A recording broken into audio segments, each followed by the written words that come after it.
চারজন স্ত্রী নবী করিম সাল্লাল্লাহু আলাইহি সাল্লামকে প্রশ্ন করলো, হে আল্লাহর রাসূল, আপনি আমাদের মধ্য থেকে কাকে সবচেয়ে বেশি ভালোবাসেন?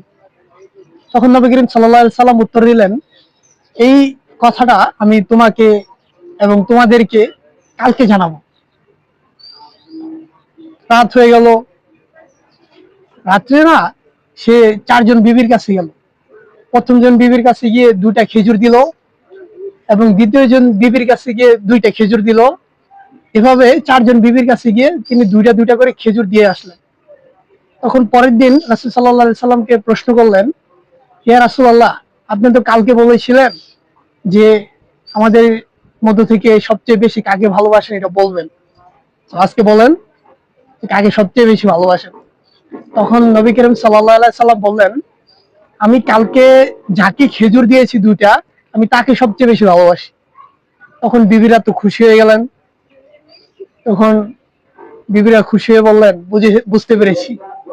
দেখেন আল্লাহ তাআলার রাসূলের কি মহব্বত, কি মায়া, কিরকম করে তিনি তার সংসার পরিচালনা করতেন, তিনি তার বিবিদেরকে পরিচালনা করতেন। সুবহানাল্লাহি ওয়া বিহামদিহি।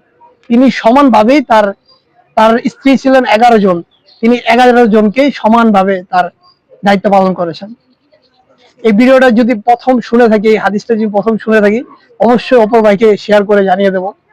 আমিন।